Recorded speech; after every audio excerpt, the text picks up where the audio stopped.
mais interessantes do ponto de vista da física mesmo, assim, do cara aprender alguma coisa física e outra, com poucas relações matemáticas simples, nós vamos chegar a um resultado bem interessante.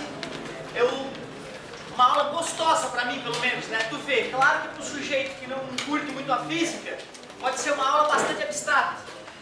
Eu te pedi no final da última aula de Física B, eu te pedi para arriscar, dar uma olhadinha na dedução, uma dedução que eu já fiz para ti, e que na última aula, na pressa, acabei não fazendo a dedução. E, cara, olha a simplicidade que eu tenho para te mostrar aqui, claro, né?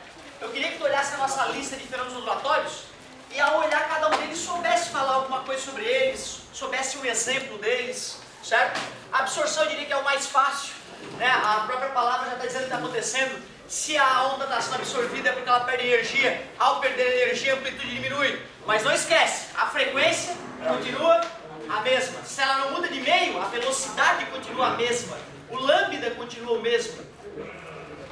Refração é quando uma onda muda de meio de propagação. Pode ser uma onda sonora indo do ar para a água, pode ser uma onda luminosa, que é o mais clássico, né? Indo do ar para o vidro ou vice-versa. Difração, capacidade que uma onda tem de difratar, mas a gente tem que responder de outra maneira, senão no vestibular ele não vai aceitar. Desviar, contornar um obstáculo. Como é que se explica essa capacidide? Princípio de Huygens. Cada frente de onda funciona como uma fonte de novas ondas. Polarização. Falamos sobre isso, concordam? Polarização. Eu primeiro falei da corda. Te mostrei que é um polarizador de uma onda na corda. Fizemos uma placa com orifício, lembra? O que é polarizar uma onda? É obrigar que ela vibre em apenas uma direção. Até nos mostramos que a gente pega dois polarizadores, um em cada direção, certo? O primeiro polarizador só deixa passar as ondas que vibram assim. O segundo vai bloquear essas ondas. Então, quando polarizadores são colocados com os planos de polarização perpendiculares, acaba anulando a onda. Aí falei do óculos com, né, os pares de lente do gira e da escuridão, né? Comentei isso. Certo? Pode fazer isso, falar na Chili Beans, né?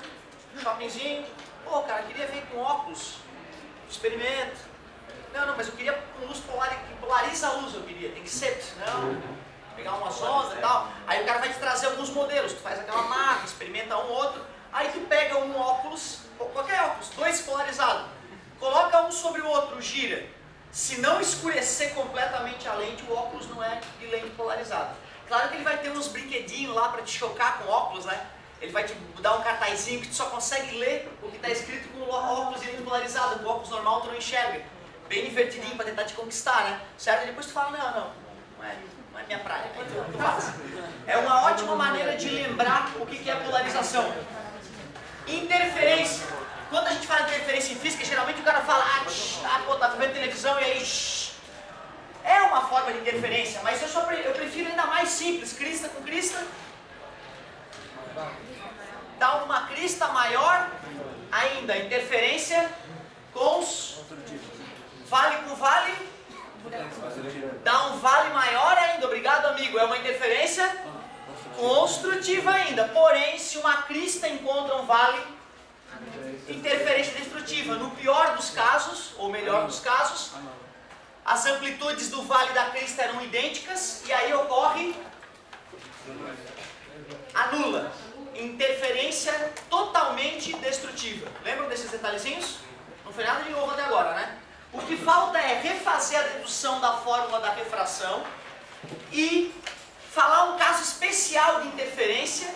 E aí sim nós vamos explicar a experiência de Young bem bonitinho. Vamos achar a equaçãozinha que falta da apostila. Aliás, como é que era a experiência de Young? Alguém lembra? Alguém lembra como é que é? A ideia é bem simples. Pega uma placa, faz dois orifícios bem fininhos, nanométricos do comprimento de onda da luz, próximo de 500 nanômetros, beleza? 0,5 micrômetro. Se tivesse só dois orifícios, quando eu pegar uma luz polarizada e jogar ali, deveria aparecer na parede dois risquinhos de luz. A luz anda em linha reta, não foi o que a gente aprendeu no começo do ano, o princípio da ótica geométrica, um dos princípios.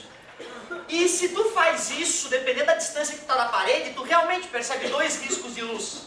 Mas dependendo da distância que tu está, de repente, em vez de 2 riscos de luz, aparece uma franja. Luz, escuridão, luz, escuridão, luz, escuridão, luz, escuridão. Não faz sentido. Hoje nós vamos entender, né? Vamos mostrar por que isso acontece. Olha só, galerinha, começar com a refraçãozinha. Como é que tu pode interpretar isso para o teu cérebro não ficar viajando, já que tem sempre uma abstração envolvida? Podes imaginar que são ondas no mar, de repente a parte ficou um pouco mais rasa, e aí as ondas deram uma guinadinha, certo? Uma mudançazinha de direção. Para mostrar essa mudança de direção, eu posso simplesmente fazer o seguinte, ó. Eu posso desenhar uma reta perpendicular às frentes de onda. Representei só as cristas, beleza? Então aqui no meio deveria ter um vale, certo? Eu não preciso desenhar ele. Como é o nome dessa distância de crista a crista? Lambda. Se esse aqui é o meio A, eu posso chamar de lambda A. Tranquilo? Beleza? Esse tamanho daqui até aqui, então, seria o lambda B, já que agora estamos no meio B.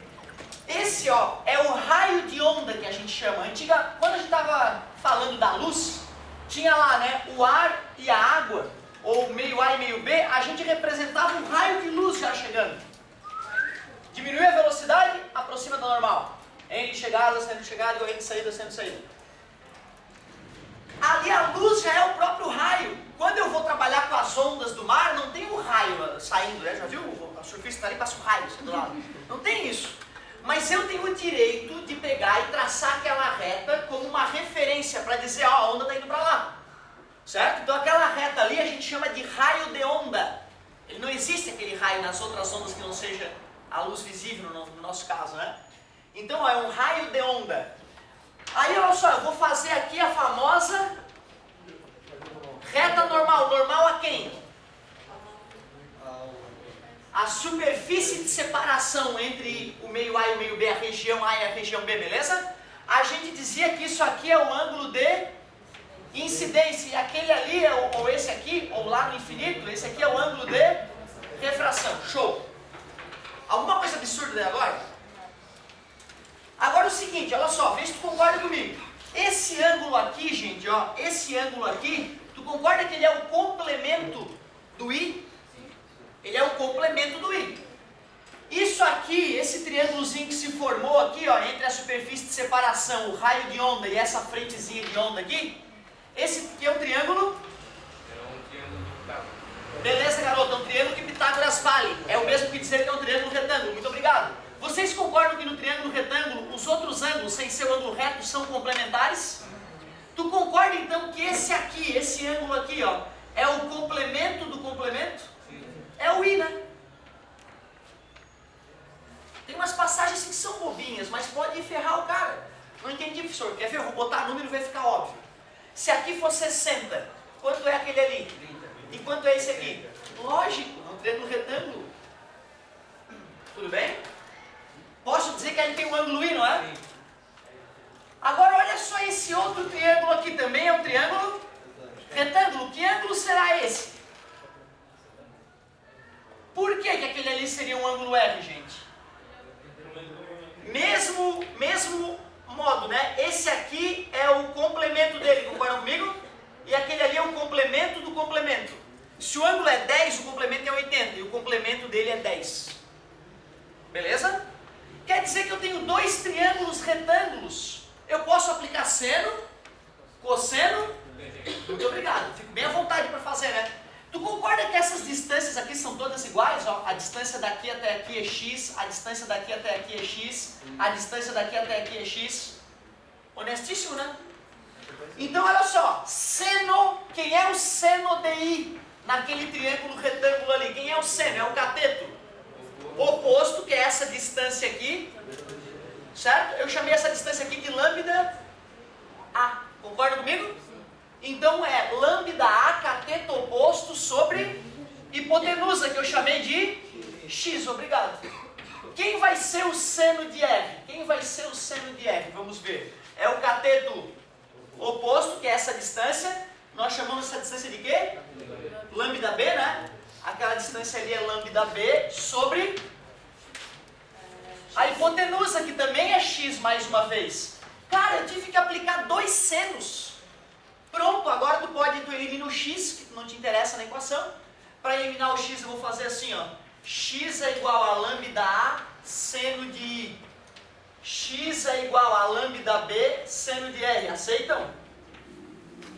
Lambda A seno de I é igual a lambda B seno de R. Ou se eu quiser inverter para ficar mais bonitinho, seno de I lambda A é igual a seno de R lambda B.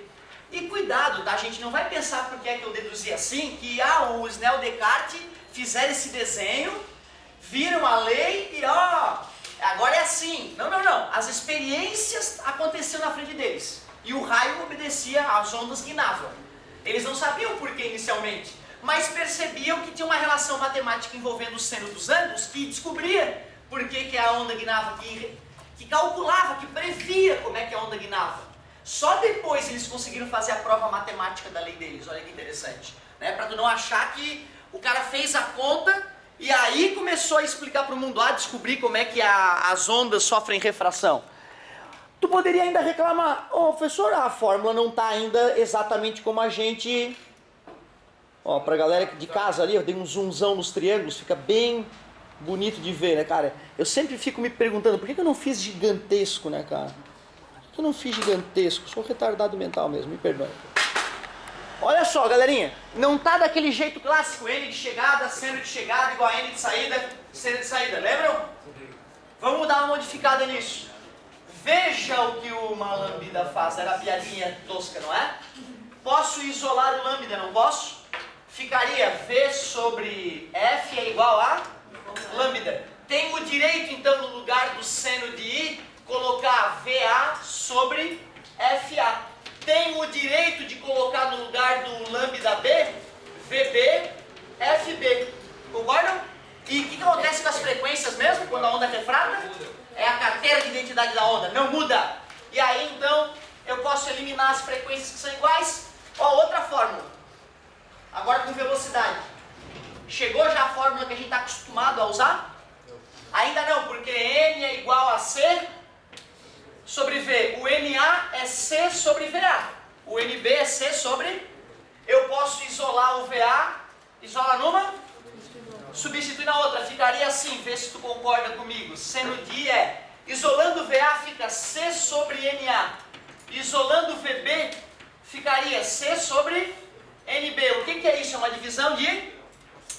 Que é a primeira? Seno de I vezes NA sobre C é igual a seno de R vezes NB sobre C. Cortando C em ambos os lados. Putz, a fórmula que a gente mais usa é a mais distante da dedução original, né? N de chegada, seno de chegada igual a N de saída, seno de saída. Então vamos fazer a fórmula ninja mutante completa. Vamos juntar todas essas relações numa única igualdade aqui, como a gente já fez outrora. Para juntar todo mundo junto, para organizar todas essas fórmulas junto, olha o que eu vou fazer. Quero organizar todas essas 3 fórmulas numa única razão. Eu vou dizer o seguinte, para ficar A sobre B, eu vou passar o VA multiplicando, beleza? Vai ficar assim, VA sobre VB é igual. Vou passar o seno de R que está multiplicando, dividindo. Isso é igual a seno de I sobre o seno de R. Se eu quiser também fica lambda A sobre lambda B. E já que os N's é o inverso, fica NB sobre NA. Olha que bonito. Às vezes eu coloco essa fórmula completaça para o aluno, ele fica nervoso, achando que ele vai ter que usar essa tripa toda de uma vez só. Não, não. Essa fórmula aí resolve milhares de problemas diferentes. Tu vai usando em blocos, tu vai usando o que te interessa. E tu não é obrigado a decorar isso. De repente, só daqui, né? N de chegada, seno de chegada, igual a N de saída, seno de saída, tu detona. Eu vou fazer medicina, então vale a pena tu treinar essa deduçãozinha. Vai que na discursiva eles pedem, né? Deduza a segunda lei da refração. É fazer 2 triângulos, só que se tu nunca fez, não sai no dia. Não sai. Tu vê, né, cara? Na sexta-feira passada, eu vim dar aula pra vocês, eu peguei minha apostila, o fundo da apostila e deduzi a fórmula pra mim rapidinho. Beleza. Cheguei aqui para fazer, finalzinho da aula, o desenho ficou tosco, me perdi no tempo, não deduzi. Eu tinha acabado de fazer ali, cara. Tu imagina, eu que estou fazendo isso há anos. Por isso que eu digo, se tu quer ficar top, se tu quiser uma dedução, tem que dar uma praticada, aí tu vai tentar de novo, tu quebra a cara, fica puto, aí tenta mais uma vez. Ah, professor, eu vou fazer direito na UFSC. Relaxa, cara. Vamos aplicar essas equações, vamos fazer um monte de exercício, não te estressa em ficar gastando horas de estudo nas deduções, talvez não valha a pena. O que é o? O que é o V, galerinha? Velocidade. Obrigado pela pergunta. V, A, velocidade da onda no meio. VB, velocidade da onda no meio. Tranquilinho, né? Agora, eu que agradeço. Olha só, outra coisa importante. Mais uma vez, eu primeiro vou usar algo que o teu cérebro possa pensar no assunto. Já viu onda no mar? Já viu onda na água? Já jogou uma pedrinha na piscina de repente e as ondinhas se espalharam? Imagina então que dois sujeitos jogam duas pedras exatamente, pedras idênticas, de forma idêntica, ao mesmo tempo no lago. Bum. Quando isso acontecer, essa pedra que eu chamei de F1, por que F1, professor? É fonte 1. Ela vai gerar uma crista, logo em seguida um vale, depois uma... E isso vai se espalhar pela superfície do lago. Tudo bem para vocês? Nada demais, né, gente? Aqui a aguinha tá alta, ó. Ali a aguinha tá bem baixinha. Tranquilo? Se eu fosse olhar de lado isso, né, eu veria isso, ó. Isso aqui é a linha cheia, isso aqui é a linha pontilhada. Tranquilo? Nada demais, né? Eu vou fazer em outra cor, a outra pedrinha caiu exatamente ao mesmo tempo, mesma pedra, irmão gêmeo jogou inclusive, noite de lua cheia, coisa linda. Então na verdade, ó, vai formar a mesma onda. Eu só estou colocando numa cor diferente para ficar fácil visualizar. Qual é a onda que veio de uma pedra, qual é a onda que veio da outra? Tranquilaço? Se nós pegarmos pontos específicos aqui, ó, o ponto A, pegar aqui o ponto B, pegar aqui o ponto C, eu posso dizer o que aconteceu em cada um daqueles pontos, né? Do ponto de vista de interferência. Que tipo de interferência ocorreu no ponto A? Destrutiva. E totalmente destrutiva. Porque eu afirmei que as ondas geradas eram idênticas. Se tiver 5 centímetros de crista, vai ter 5 centímetros de vale, e esses 5 menos 5 vai dar 0 naquele ponto. Aquele ponto A ali está na superfície da água. Está na mesma altura da superfície da água, tranquilo? O que está acontecendo no ponto C? Interferência construtiva, crista ou vale? Uma crista maior ainda, aquele ponto está acima da superfície, com certeza. E esse ponto aqui, por exemplo, ó, ele está acima desse ponto aqui também, ó, que só tem uma crista ainda aqui, né? Certo? Ali já tem duas cristas. E o que está acontecendo em B? Construtiva de novo, vale com vale, um vale maior ainda. Botaram no silencioso? Ah! Eu não. Agora olha só, tem que haver uma conta matemática para eu pegar um ponto qualquer e descobrir o que está acontecendo ali. Se bem que aquele ponto ali não é um ponto especial, né? Ali ainda não chegaram as duas ondas, está entre uma crista e um vale, então eu posso dizer que está intermediária a altura da água. Mas esse ponto aqui, ou esse ponto aqui, o que vai acontecer com eles? Tem que ter uma fórmula matemática para poder descobrir se a interferência é... Pensem comigo. Se as ondas partiram juntas, quando uma gerou uma crista, a outra gerou a crista também. Quando uma estava descendo gerando um vale, a outra também, porque elas foram geradas concomitantemente, beleza? Mesmo que uma tivesse se propagado mais que a outra, elas poderiam ainda estar crista com crista, vale com vale. Quando que elas vão se desalinhar? Quando uma andar um pouco mais ou um pouco menos que a outra, mas quando se atrasar mais que lambda, né? Ou melhor, meio lambda. Tu concorda que se eu pegar essa onda aqui e atrasar ela meio lambda, vai ficar crista com vale? Enxergas isso? Se eu atrasar ela um lambda todo, ela volta a se alinhar, né? Se eu atrasar ela um lambda todo, ó, ela volta a se encaixar perfeitamente com a outra. Mas quando eu pego duas ondas e defaso uma delas em meio lambda, em vez de ficar crista com crista, vale com vale, vai ficar crista com vale. Concorda comigo? Então olha que ideia genial que os caras tiveram para fazer o cálculo. Ué, as ondas eram idênticas, estavam em fase. O que significa ondas em fase? Quando uma gera crista, a outra gera crista. Vale, vale. Isso é em fase. Isso é em oposição de fase, ó. Beleza? Minhas mãos estão em oposição de fase. Minhas mãos estão em fase. Minhas mãos estão malucas. Beleza? Certo? Para ser em fase tem que ser juntinho. Para ser fora de fase, em oposição de fase, tem que ser Cristo e Vale, acontecendo concomitantemente, tranquilo? Olha só a ideia dos caras então. Vamos pegar um ponto qualquer ali, vamos medir a distância entre a fonte 1 e o ponto desejado. Vamos medir a distância entre a fonte 2 e o ponto desejado. Para descobrir o quanto uma onda andou a mais que a outra, é só fazer a diferença entre o x1 e o x2, né? Concorda comigo? Isso seria o ΔX. O ΔX é o x1 menos o x2. Se esse valor, o quanto uma onda andou a mais que a outra, der um número de lambda inteiro, 3 lambdas, 5 lambda, eu posso garantir que elas continuam em fase. Se andar meio lambda, vai dar fora de fase, vai dar em oposição de fase. Se der um valor intermediário entre meio lambda e 1 lambda, elas vão ficar numa situação de interferência que não é totalmente construtiva, nem totalmente destrutiva. E aí não nos interessa, a gente quer saber onde é que é o máximo e o mínimo disso. Então eu vou comparar assim, ó, n lambda sobre 2. Se esse n for par, tu concorda que vai dar para dividir, vai dar um número inteiro de lambda? A interferência vai ser construtiva.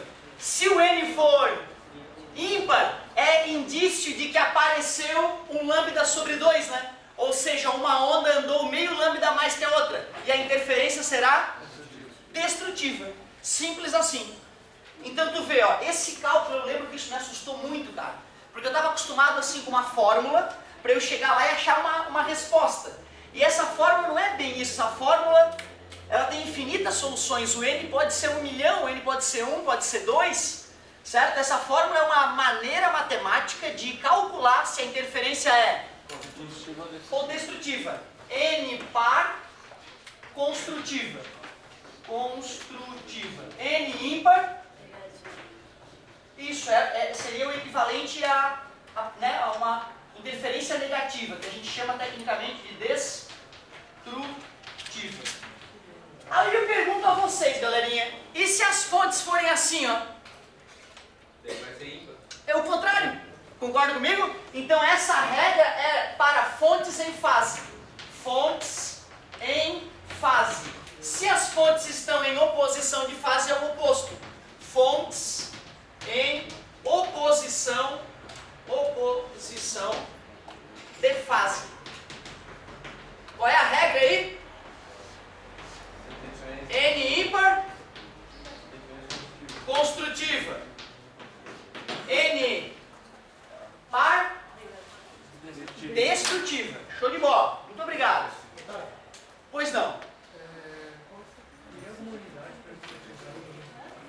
Olha, bacana a tua pergunta. Vamos pensar aqui, ó. Esse ΔX é um comprimento. Então deve ser medido em metros, termo internacional. Beleza? Isso aqui é um comprimento de onda, também medido em metros. Então aqui vai cancelar metro por metro, o N não tem unidade. É uma grandeza sem unidade. Ótima pergunta, garoto. Parabéns. Então o N ali não dá para dizer que é hertz, metro, nada. É N, é um número puro mesmo. Muito boa pergunta. Tu vê, né? Equação da velocidade da onda a gente usou hoje um pouquinho, foi deduzido em outrora. Deduzimos a equação da refração, vimos uma situação que não é tão terrível de entender. Outra, o ideal é tu entender por que a fórmula ficou daquele jeito, né, cara? Tu vai conseguir resolver um monte de exercício sem sequer usar a fórmula. Mas eu vou precisar dela para o grande momento. O grande momento chegou. Isso que eu vou fazer agora, embora seja simples, nunca se faz no ensino médio. Nunca se faz, é uma doença minha. Então assim, ó, como tu sabe que seno é o cateto pela hipotenusa, é só o que eu preciso para brincar contigo. Tu acabou de ver uma fórmula relativamente tranquila de entender, mas eu vou te falar, quando apareceu essa fórmula, eu tive que gastar alguns dias para acreditar nela. E eu ficava pisando em ovos, eu ficava inseguro. Depois de tanto usar, eu vi, pô, fecha muito bem, que ideia legal. Né? Essa ideia para mim hoje é tranquila. Não quer dizer que só de tu me ver falar sobre ela vai ficar para ti. Mas se eu usar essa ideia e usar o seno, que é o cateto Tu lembra que para ângulos pequenos o seno e a tangente ficam com valores praticamente iguais?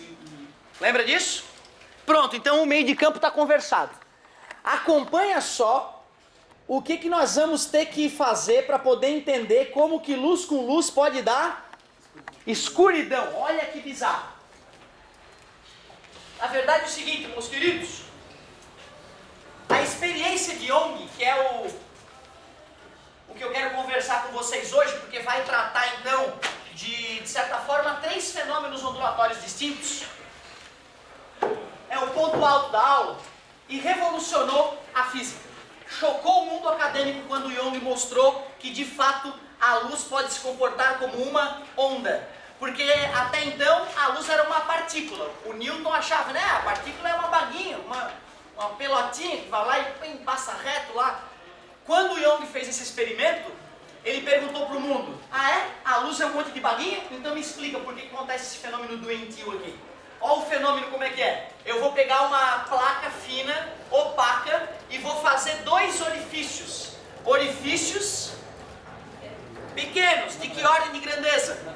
Nanométrico, adorei. Por que nanométrico e não milimétrico? Porque o comprimento de onda da luz é nanométrico, obrigado. Afinal, as coisas só difratam quando o comprimento de onda da onda é próximo do tamanho do obstáculo. Não foi discutido? Lembra? Eu perguntei para vocês, por que a luz não contorna a porta?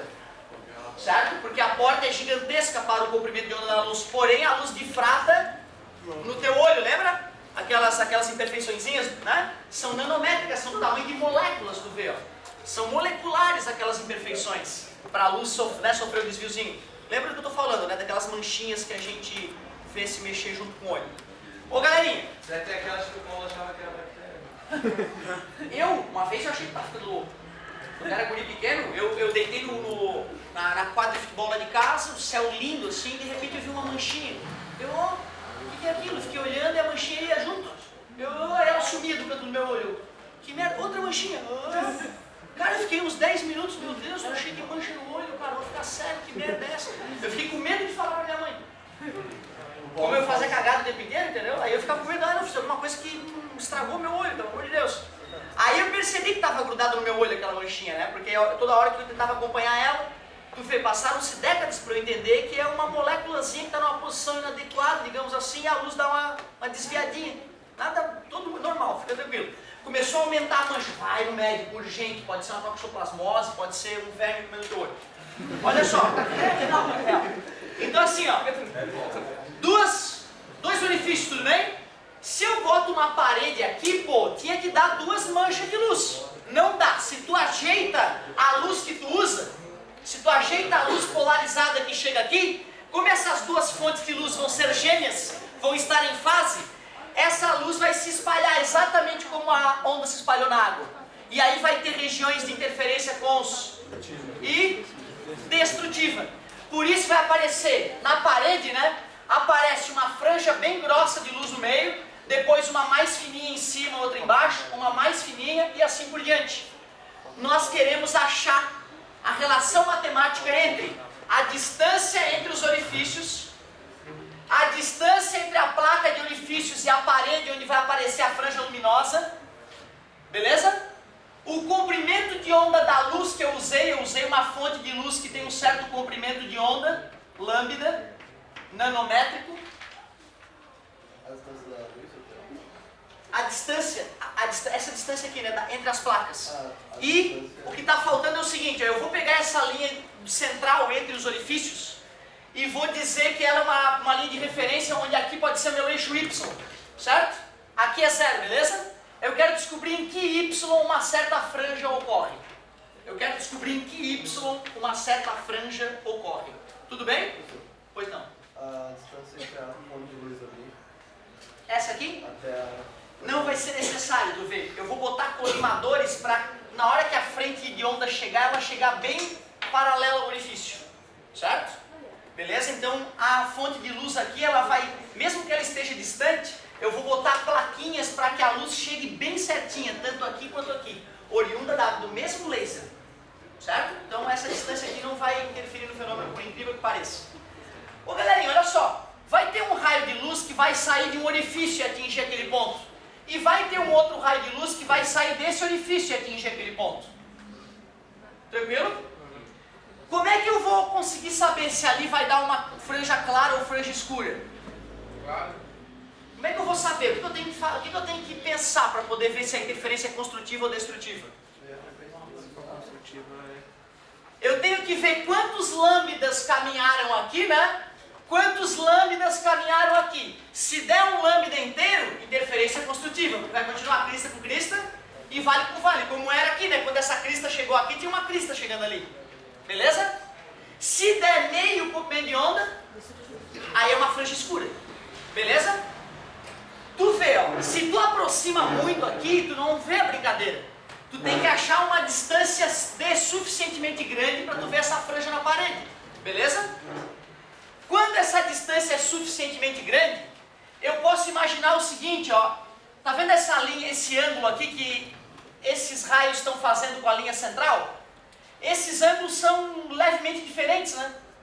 Certo? Essa linha está menos inclinada que essa, concorda comigo? Mas se essa parede estivesse lá no fundo do quadro, como essas retas iam sair para aquele ponto distante, elas ficariam praticamente paralelas. Da mesma forma que a gente já discutiu, quando a luz vem de longe, a luz que penetra no teu olho tem que ser praticamente paralela, porque a luz que divergia já não vai penetrar na pupila. Beleza? Tem a ver com aquela história toda que a gente pode revisar. Agora olha só, galerinha. Observe que eu estou fazendo, só um pouquinho, eu estou fazendo uma aproximação onde os raios vão se encontrar numa região tão distante que eles estão praticamente... Tu vê, é uma aproximação que eu estou fazendo, mas é uma aproximação super realista. É uma aproximação super realista. Se eu boto esse ponto lá, cara, mesmo que eu tire duas retas, saindo de pontos diferentes, como o ponto está distante, ó, elas vão ficando praticamente, e quanto mais distante tiver o ponto, mais retas estão, mais paralelas estão essas retas. Concorda comigo? Quanto mais eu aproximo o ponto, mais inclinadas elas estão uma em relação à outra. Chega uma hora até que volta a ficar paralela, né? De tão próximo que o ponto está. Tudo bem?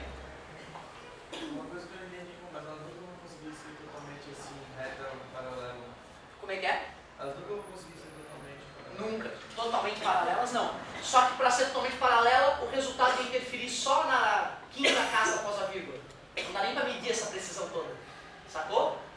Mas eu no começo, cara, eu ficava assim, fedeu. O problema é que tu vai na prática e a fórmula funciona, pô. Tá entendendo? Então eu não estou sacaneando vocês. E na faculdade, no curso superior, vai ter essa aproximação. Não é sacanagem. Então olha só. Considerando que a parede onde vai ocorrer a franja é tão distante que os raios estão... Tu concorda comigo que o quanto uma vai andar mais que a outra, isso aqui, ó, o delta X entre as ondas vai ser aquilo ali? Né? Esse raio de baixo vai andar delta X a mais que o raio de cima. Se eu comparar esse delta X com o lambda, né, eu vou poder fazer a mesma análise que eu fiz nas ondas na água lá. Professor, Pois não. mas dá de fazer um triângulo ali embaixo e medir a distância de cada um raio? Poderia, só que aí a matemática para isso vai ficar muito mais complexa e quando está muito próximo, quando esses raios não estão praticamente paralelos, não vai ocorrer interferência, eu não vou ver as franjas, eu vou ver só duas lâminas, duas regiões iluminadas, beleza? Ou seja, para que a experiência funcione, essa distância D tem que ser muito grande em relação a isso, em relação ao lambda também da onda. Tá? Por isso que essa aproximação que eu estou fazendo aqui é super honesta. Outra coisa, galerinha, se esse ângulo aqui, ó, esse ângulo aqui que eu medi é esse ângulo ali, ó, porque ele estaria aqui, esse ângulo. A mesma motivação que eu contei para vocês da última vez, ó, isso aqui faz 90 graus aqui, né, certo? Esse ângulo aqui, ó, é exatamente idêntico a esse ângulo aqui. Se tu traçar essa perpendicular ali e estudar, né, tu vai ver que esse ângulo é o complemento do complemento, que nem a gente acabou de fazer na outra dedução. Existe uma forma de eu relacionar essa distância entre os orifícios, esse ΔX e o ângulo, né? Como?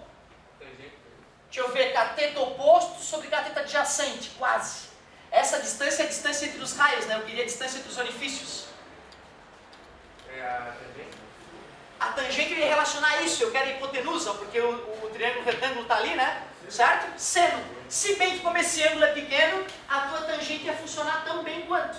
Mas, para ser mais honesto aqui, para não precisar usar uma aproximação nesse caso, seno de θ é o cateto oposto sobre a hipotenusa.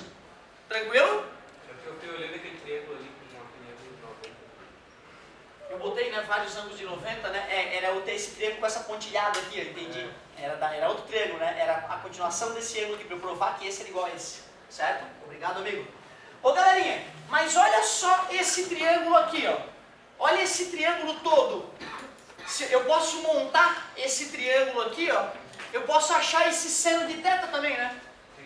Como é que é o seno de θ ali? Vamos ver. O seno de θ é o cateto que eu chamei de y, né? A distância desse centro, desse eixo central até o ponto onde eu quero localizar a franja é y sobre a hipotenusa, né? Então eu não posso, eu vou ter que usar tangente. Agora sim eu tenho que usar tangente, ó. A tangente θ é o cateto oposto sobre o cateto adjacente. Vocês concordam que isso aqui é o cateto adjacente? Tranquilo? Beleza? Mas para ângulos pequenos, a tangente é aproximadamente igual a O. Isso eu já até provei usando a calculadora científica para vocês. Seno de θ é igual ao seno de θ? É, né? Seno de θ é igual ao seno de θ. Então tu deixa eu escrever que y sobre d é igual a Δx sobre dzinho. Concorda comigo? Sim.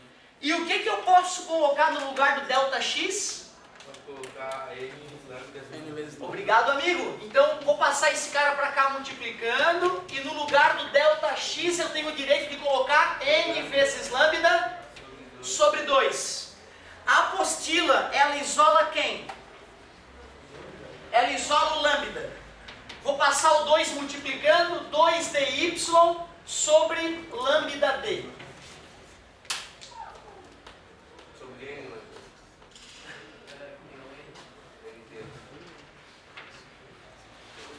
O 2 passou multiplicando, certo?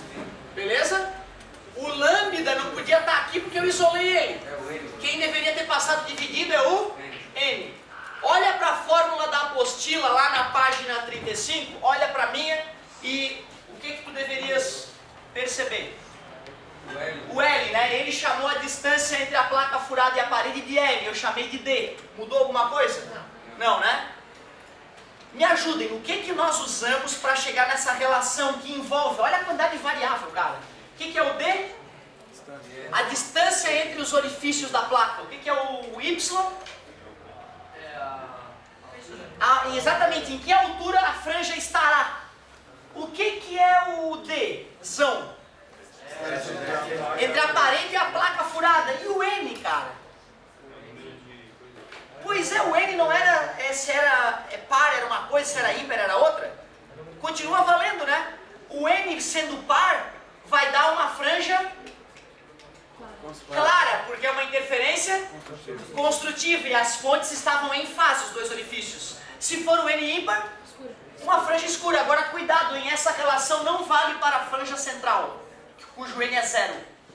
A franja grossa que aparece de luz aqui bem no centro, o N dela é 0, a fórmula falha. Porque se eu botar 0 no N, divisão por 0 dá infinito. Professor, Fala, meu querido. aí tipo do 0 pra cima é positivo. Olha, a gente até poderia fazer assim, mas não precisa. A gente chama de 0 a primeira, de 1 a próxima clara, de 2 a próxima e assim por diante. Beleza? Não tem problema nenhum. Tá? Então 0 a primeira. E aqui pra baixo a gente repete, tá? 1, 2, 3. Quanto que é negativo e... Para baixo do zero é escuro e para cima É igual, na verdade, é simétrico, tu vê, né? É um Se tu eixo mudasse, claro. mesmo que tu girasse esse experimento, as franjas não iam se embaralhar, né? Elas iam girar juntas. Se no 1 for escuro, se for clara, Isso, o 0 é a primeira franja que é par. O 1 é uma franja escura. O 2 é uma franja clara mais fininha. O 1 aqui é uma franja escura e o 2 é uma franja clara mais fininha. Quando é que é... E isso, olha só, isso, nessa parte, deixa eu ver em qual parte da apostila. Olha lá, página 34, tem um gráfico bem interessante mostrando o que eu estou querendo dizer ali, ó. Numerando as franjas, que a primeira é 0, as segundas escuras é 1, as próximas 2 e assim por diante. Eu já tinha deduzido essa fórmula, mas não assim, né? Não Geralmente a gente dá numa aula interferência, uma semana depois a gente dá outra aula. Então assim, curtinho todas as relações que nos permitem chegar até essa relação bonita aqui. É a primeira vez que eu faço. Não é possível que não ajude a todos, mas tem que fazer exercício agora. E tu não vai usar essa fórmula em exercício, lamento informar. Por que eles não? Não é possível, professor, nem vou usar. Não. O exercício, às vezes, ele só quer que o aluno saiba o que é o que ali. E se eu aumentar o comprimento de onda, né, o que vai acontecer com a posição onde a franja vai aparecer? Vai subir ou vai descer? Esse tipo de relação, que é uma relação matemática que não é obrigatório de saber dedução para conseguir compreender. Pois não. Fica à vontade, meu querido. Deixa eu ver o que falta dessa parte da apostila, se falta alguma coisa. Vamos lá, meu querido. Como é que é? Isso aqui? Não, olha só, na verdade, ó, não termina, tá? Na verdade é o seguinte, ó, no laboratório, a tua parede, cara, lá do laboratório, quando tu faz esse experimento, ela fica coalhada de franja, certo? A primeira, mais grossa no meio, nítida. E aí as outras vão dando uma afinadinha, certo? E não tem número nenhum na parede, tu vê, ó. Na parede não tem número nenhum. Eu, ao estudar as ondas, eu estudar essa interferência, eu fiz uma fórmula matemática. E eu consigo prever matematicamente onde é que essa franja vai estar. Como assim? Eu jogo lá o lambda da luz que eu usei, a distância entre os orifícios, a distância entre a parede do laboratório e a placa de orifícios, certo? E aí eu vejo, eu quero descobrir onde é que vai estar a terceira franja clara. Primeira franja, segunda, terceira franja clara. Deixa eu ver qual é o número dela. Número 0, número 1 é a pretinha, número 2, número 3 é a pretinha, número 4. Eu vou colocar 4 aqui no N, ó. Vou isolar o Y.